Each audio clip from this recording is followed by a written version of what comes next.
Welcome to Mastery Podcast, where stories unlock the secrets of an empowered and abundant life. I am your host, Dr. Sass. Today we have with us David Franklin. Now, David is a Navy veteran turned entrepreneur and innovator. He has spent 2 decades in the corporate world with involvement into IPOs and founding multiple companies. His latest venture, knowRx, an award-winning healthcare initiative, aims to raise prescription medicine awareness and empower patients. Inspired by his father's medication-induced death in 2018, David is on a mission to enhance health literacy and improve lives. Yes. Thank you so much, David, for being here. Welcome to Mastery Podcast. It's a pleasure to be here with you today. Thank you. Thank you. David, have you always worked in the healthcare? And if not, what have you done before? Yeah, so I haven't always been in healthcare. Healthcare was more of an interest to me in the wake of my father passing.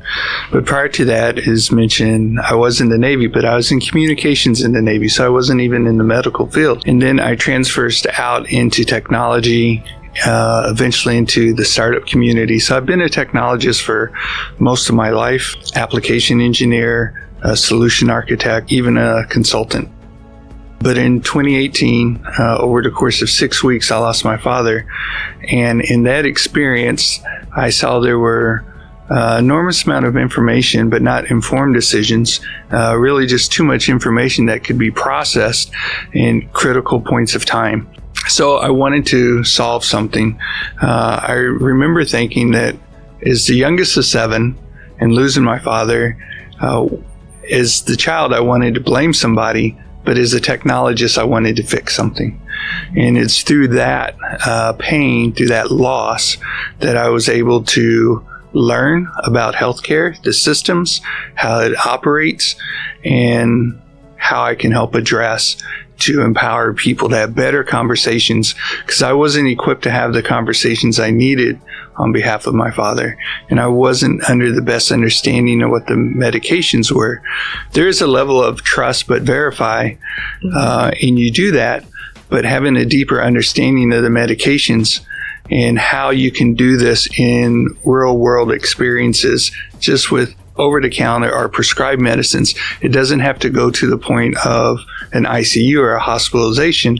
We as individuals need to, especially in a digital, more of a digital community today, to take that ownership. And that ownership or that empowerment comes through education. Right. I believe in that 100%. You know, when my mom was in the hospital for an operation, you know, I have 3 other siblings, 2 doctors and 2 pharmacists. Okay. I'm one of the pharmacists. So we were in there, constantly looking at the medication, the side effect, the drug interaction. And we caught a couple of them. And not that hospital always make mistakes, but mistakes happen. Mm-hmm. And as a lay person, you are not equipped with the information to ask the right question or look at the right information, right? And your mission is to change all that.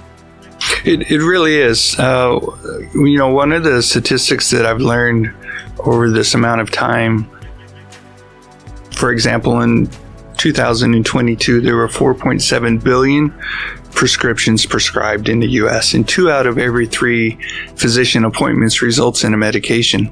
Only 50% of those medications are adhered to correctly, and 10 to 20% are not even picked up due to cost. So it's in this area between that 50 to 70% is helping the consumer patient. And I say consumer specifically because you may not be a patient. So before you become a patient, you're in a better position to absorb the information, to have a better conversation, not just with the physician, but the pharmacist, the whole care team that's there to support you. So you're not lost as a number or just another visit that day, to where you can actually have more actionable conversations within that short period of time with them. Now, what values do you believe have positioned you for the journey you are on right now? In many ways, it really goes back to my military career. There, I was taught about community service and just giving back to a community. My resilience. I'm a Gulf War Navy veteran, so I've been through very difficult, not just training, but the environment in the Gulf. So having that resilience, that grit, that natural ability to want to serve and help other people, that's really the foundation. But as I grew in my career, and it's one of those things in school they don't teach you, do you want to be an entrepreneur? That's not taught, right? It's something you learn or you grow into. And I grew into this position, and I continue to grow in that. And it's through everything prior to this that has helped me become a leader in this position now. To be creative, to be innovative, to be disruptive, and to help and serve people, and to give back to the community at large. Beautiful. Thank you for your service, by the way. I salute you. Yeah. and to add on that, we learn a lot. I was also an Air Force veteran, right? I served for probably less than you, but I feel like I learned a lot. That's the first place where I learned how to lead, how to serve, how to be humble, and all those great stuff. And that's also what kind of the experience behind your success now. It does, and you may not always receive that, say, taking traditional paths, but it's available, and I was able to really absorb that. And it's been maybe some of my habits from the military I still do. I haven't transitioned out of everything, but being more mindful about what I'm doing and why I'm doing it, the purpose behind that is really the catalyst that fuels me today.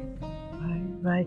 Now, we understand the personal reason behind what you do today, and how is that important for others? We understand, and I'll go a little bit deeper into the why here. The why is extremely important, especially when you're looking at launching a business and understanding. We have great ideas, but it's the passion, it's the purpose that's going to drive you through those ebbs and flows when things are difficult. It gives you something to hold on to, so you just don't fall away and think of something else. It really pushes you through those moments. Now, I usually say oftentimes, I'm doing this because of the loss of my father, right? And people may say, that's amazing. You really loved your father and you had a great relationship with your father, and this is wonderful. And that is true. But what people don't understand is that I fell in love with my father in those last 6 weeks. I had a relationship with my father all through then, but I remember I was 16, 17 years old. I was coming home. It was in the summer. I was 17. My birthday's in July, so it was before my senior year. I was coming home. I worked in the hay fields, and I arrived home, and I heard a lot of noise, and I followed the noise through the house, out to the front yard, and my father was abusing my mother physically in the front yard. And at that time, I stepped in. And keep in mind, I'm the youngest of 7, and I grew up around a lot of violence. And at that point, I knew I had to do something. And in doing that, moments later, my father threatened my life at gunpoint, and I didn't live at home. And this is why I went into the military. And a lot of people go into the military to leave small towns, escapism, to get away from things. This was my driver into that service type of field. So my life was threatened by my own father. But here it is, 30 years later, at his bedside, I fall in love with him. So it's much more than, wow, you had a great relationship. It runs much deeper than that, right? It's the history of our relationship that people don't necessarily understand. And this is why I appreciate this opportunity, because the passion or the why you're doing something, you have to keep drilling into that and really get to the source of what's behind the reason you're doing this. If you're just doing something for money, and you could be very successful and profitable, it may not have a social impact.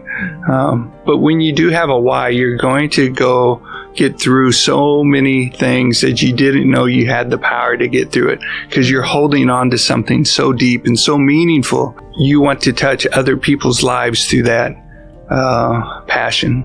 Beautiful. It just, your why runs so deep that you cannot not do it.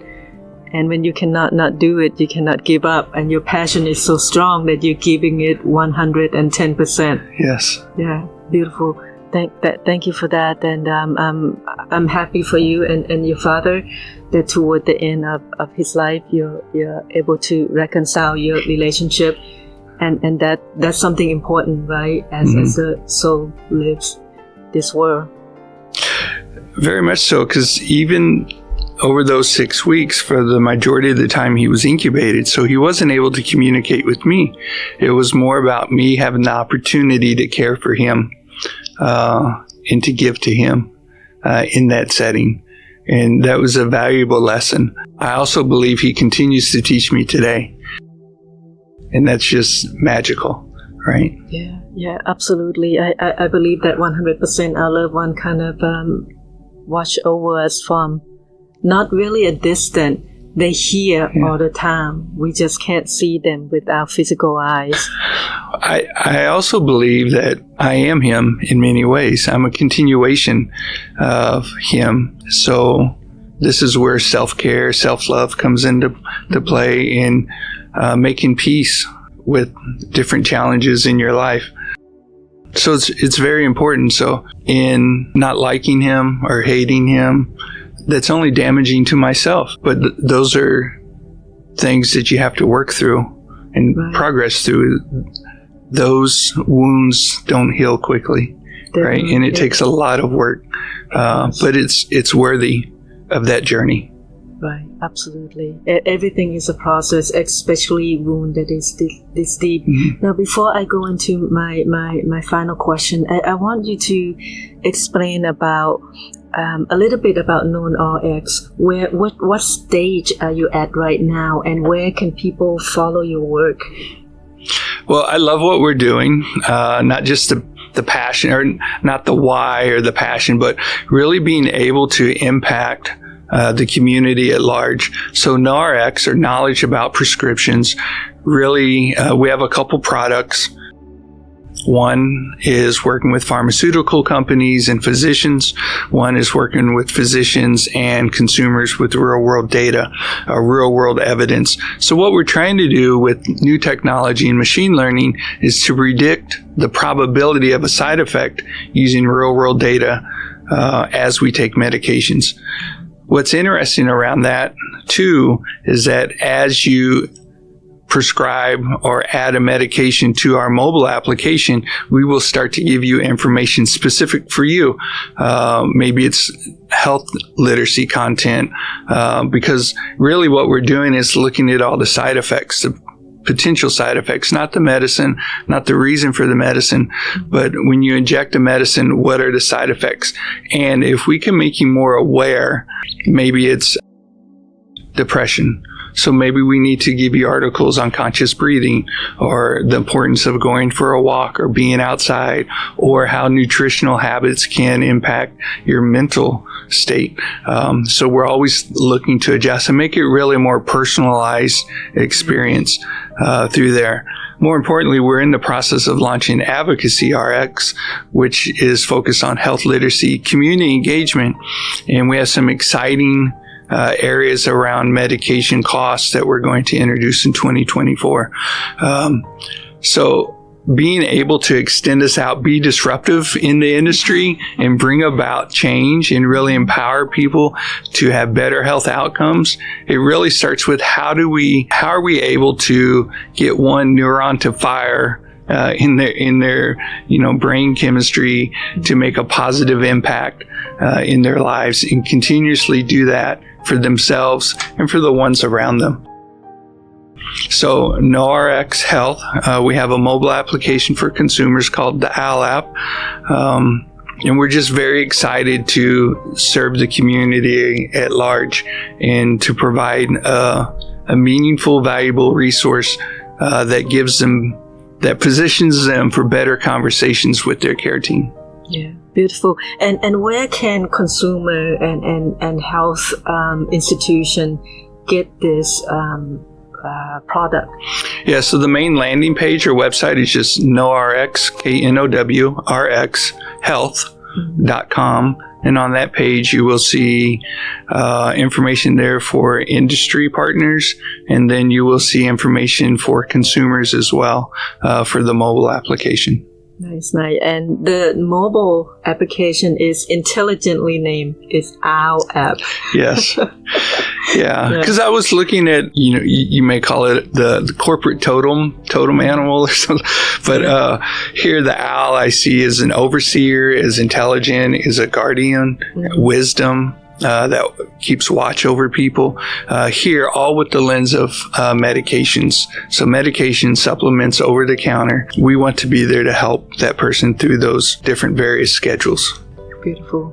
With all this came from your experience in 2018, and you're doing all this. You're a busy man.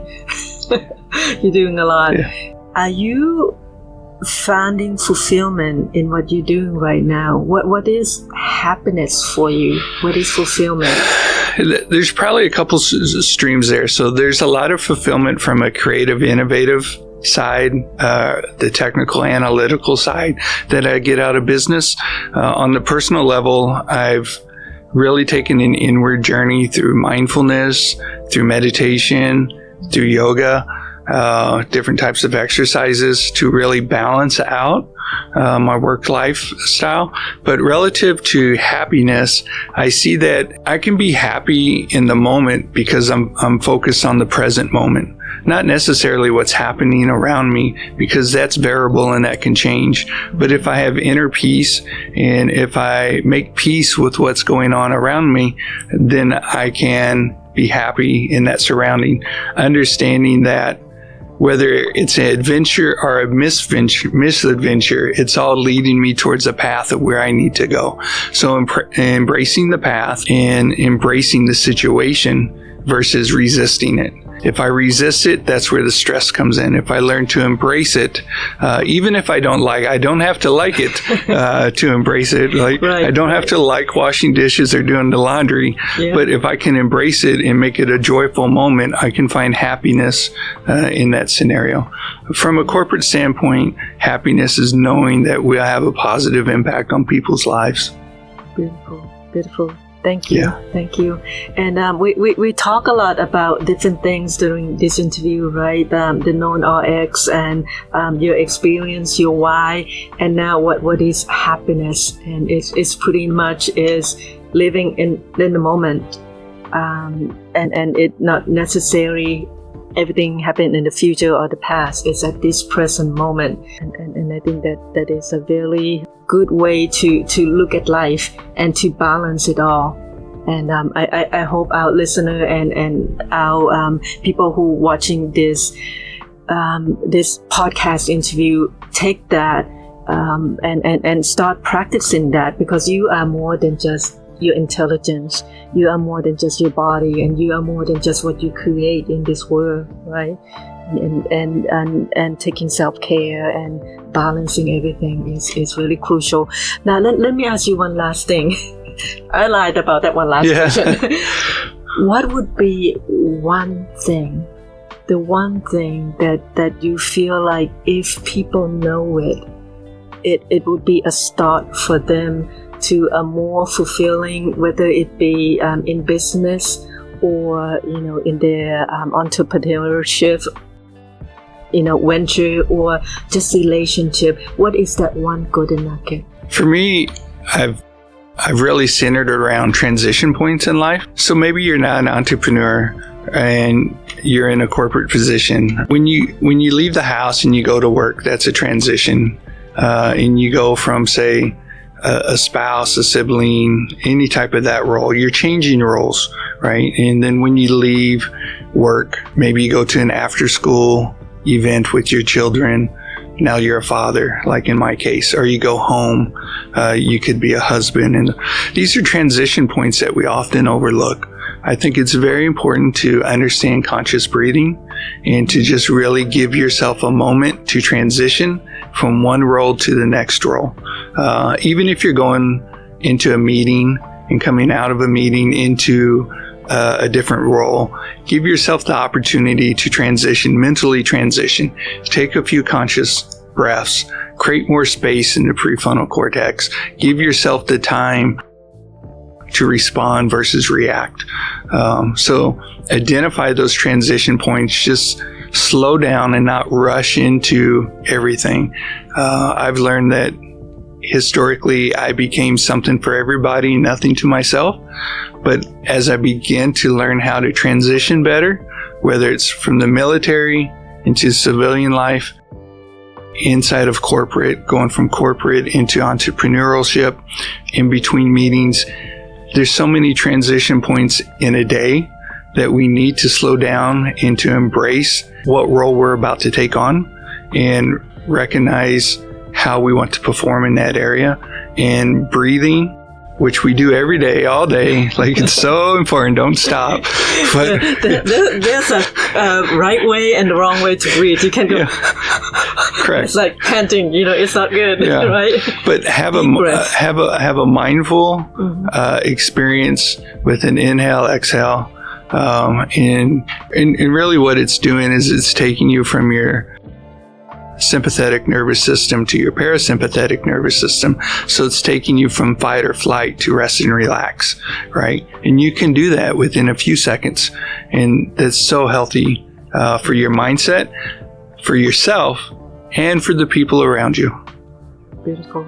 Thank you. Thank you. We have like the two opposite pole here, right? You're the mindfulness guru who practice yoga and meditation and all this stuff. And here's your app creator. It's like but that's the beauty of it, right? We can have the technology and then we can be balanced with ourselves at the same time and function in this world in a more balanced way. Thank you so much, David. We have with us here David Franklin. And where else can people follow you? Do you have like a social media that they can follow you? Yeah, Instagram. I love pictures, so you get to see a personal side of me and some of my hobbies with photography. So it's David S. Franklin Ventures. Of course, I'm on Twitter. dsfranklin_ATX.